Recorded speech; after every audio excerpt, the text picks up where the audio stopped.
કેસમાં પોલીસે અકસ્માત સર્જનારા કાર ચાલક સહિત 2 ની ધરપકડ કરી લીધી છે। આરોપી અને તેના મિત્રને પોલીસે ઝડપી પાડ્યા। આરોપીઓ અકસ્માત કરીને ઉદયપુર ભાગી ગયા હતા। ટ્રાફિક પોલીસે ઉદયપુરથી બંનેને પકડી પાડ્યા હોવાની વિગત। મિત્રો વચ્ચે માવાને લઈ 1000 રૂપિયા મામલે ઝઘડો થયો હતો।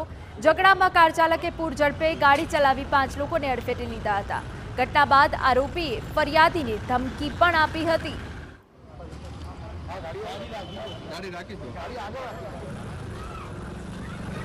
પોતાની ગાડી પૂર ઝડપે અને ગફલતભરી રીતે ચલાવી 4-5 ને અડફેટે લઈ અને નીકળી ગયેલા। ત્યાંથી તેઓ રાજસ્થાન ભાગી ગયેલા અને અમે ટ્રાફિકની એક ટીમ બનાવી રાજસ્થાન મોકલી અને ગઈકાલ લાવીને એરેસ્ટ કરેલા। અને તરુણ નામના ઈસમે આ કામના ફરિયાદી ટ્રાફિક પોલીસ સ્ટેશનમાં જે ફરિયાદી છે એને ધમકી આપેલી। એ બાબતમાં બાપુનગર પોલીસ સ્ટેશનમાં એક અલગથી ફરિયાદ દાખલ કરાયેલી અને અમે આ બંને આરોપીઓને બાપુનગર પોલીસ સ્ટેશનમાં હેન્ડઓવર કરેલ છે। સમાચારમાં આગળ વધીએ તો જૂનાગઢમાં 20 વર્ષે શરૂ થયેલા કેશોદ એરપોર્ટમાં ગ્રહણ લાગ્યું છે અને